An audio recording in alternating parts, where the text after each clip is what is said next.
Hello, welcome to the kitchen. My name is Angela and I'm the Inquisitive Farm Wife. It is early spring and it's time for Pies of March. Thank you to our hosts, Leanne over at the Mennonite Farmhouse and Tony at the Kettle Kitchen for putting on this really fun collaboration. I am so excited. This is my second year participating. Last year I brought you something savory, so this year I'm going to bring you something sweet. Make sure you are leaving heartfelt comments on everyone's videos so that you can be entered into the giveaway. It will be live on April 4th, 7:30 p.m. Eastern at the Mennonite Farmhouse channel. I don't have the best of voice, so you'll have to bear with me on this one, friends. But trust me, stick with me. You're going to want to try this amazing Haupia Pie.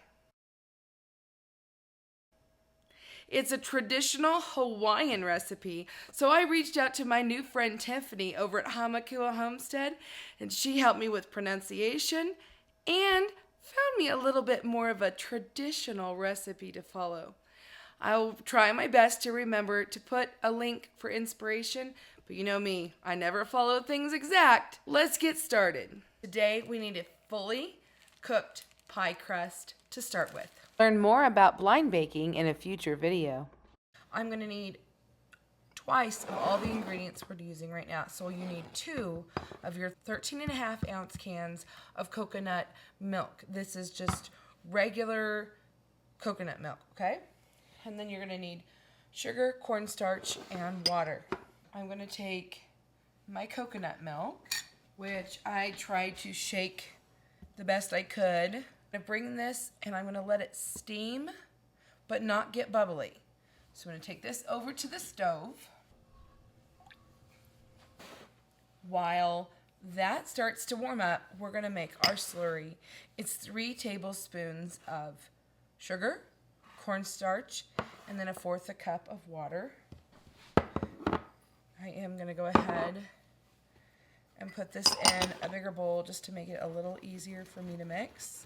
I like to mix my dry ingredients first.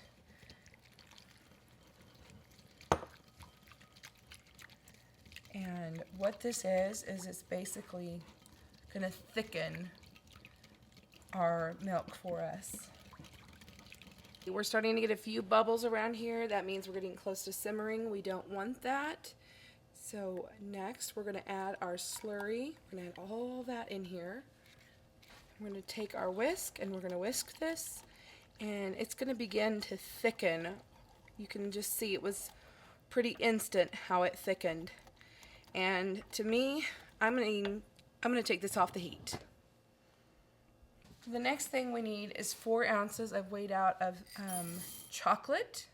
You can use, I'm just using mini chocolate chips. You can use regular, you can use bark chocolate, you can use any kind of semi-sweet chocolate is what is suggested. And we're just going to add our milk mixture to this bowl, because it said to transfer it to a heat-safe bowl.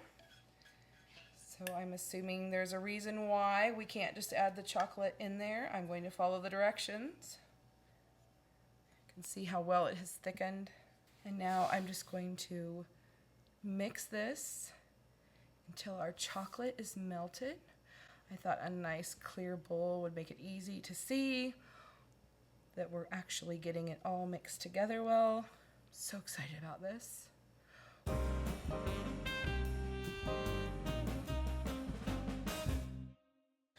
So now all we have to do is pour our chocolate mixture into our pie. Oh dear. I think I have enough here for 2 pies. Well, okay, change of plans, guys. Change of plans. Because I have a whole nother layer to put on here.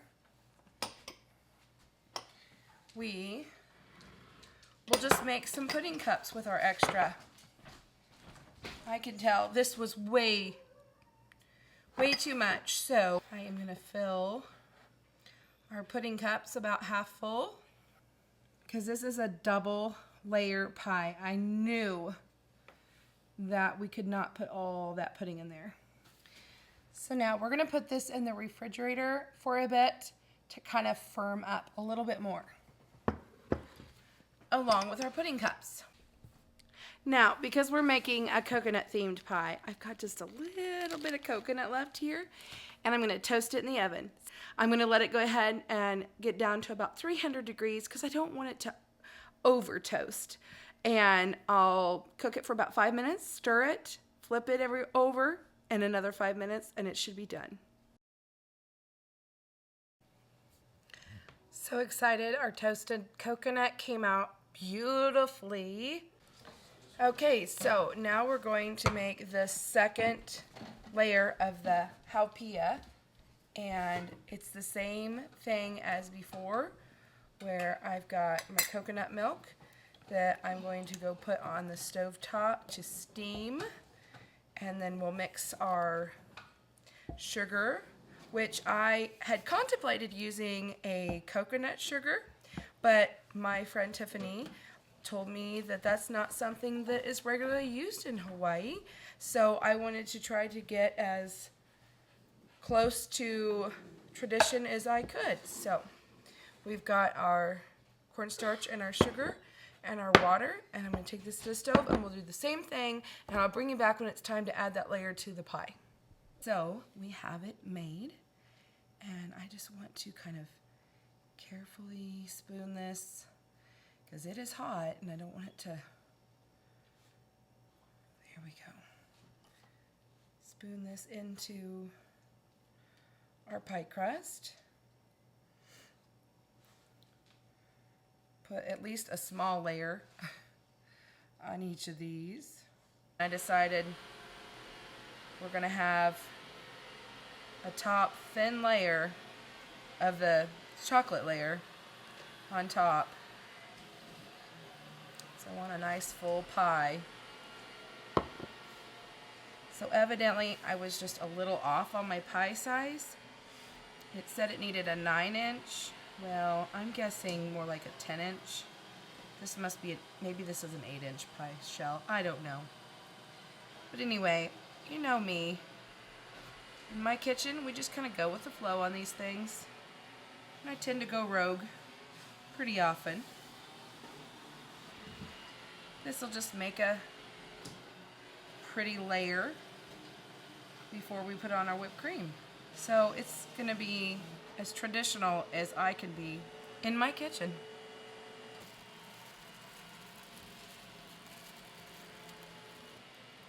So our crust will have a little chocolate on it, but hopefully we won't have that dreaded pudding skin on there.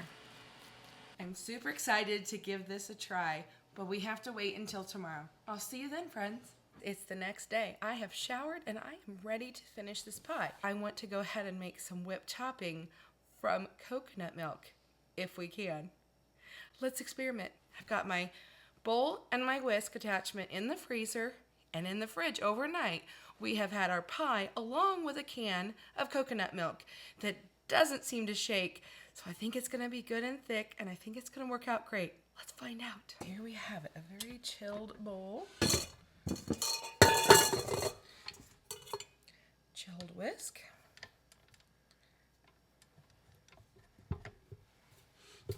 And our chilled coconut. I've got a little of the clear vanilla and some powdered sugar in case we think we need that to help thicken it. Oh boy. Oh, that looks lovely.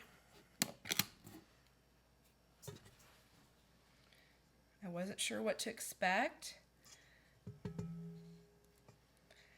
From what I've been told, this is the best method, so it looks super soft. It doesn't look grainy.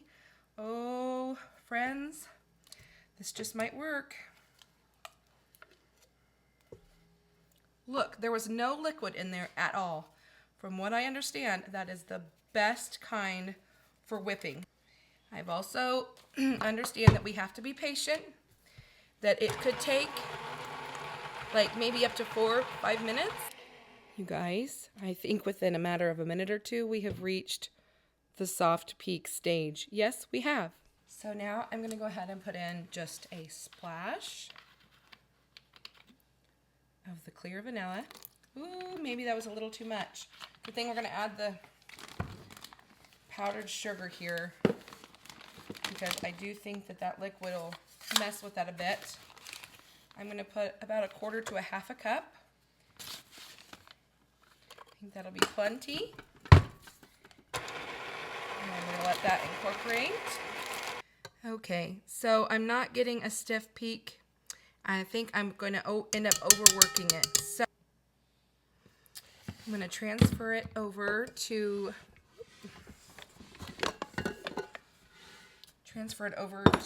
a glass bowl. And we're going to keep this in the fridge. I really think I overworked it. It's my own fault if I did. But I want to taste it.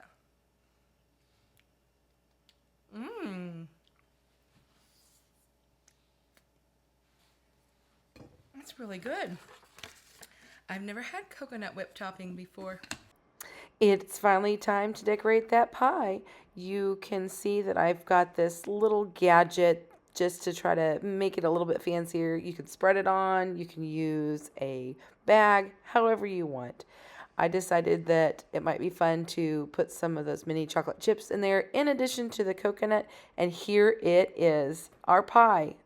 The not so traditional Haupia pie. I did a horrible job serving this up. Guys, this pie is amazing. You gotta try it. I'm not kidding. You've got to try making this.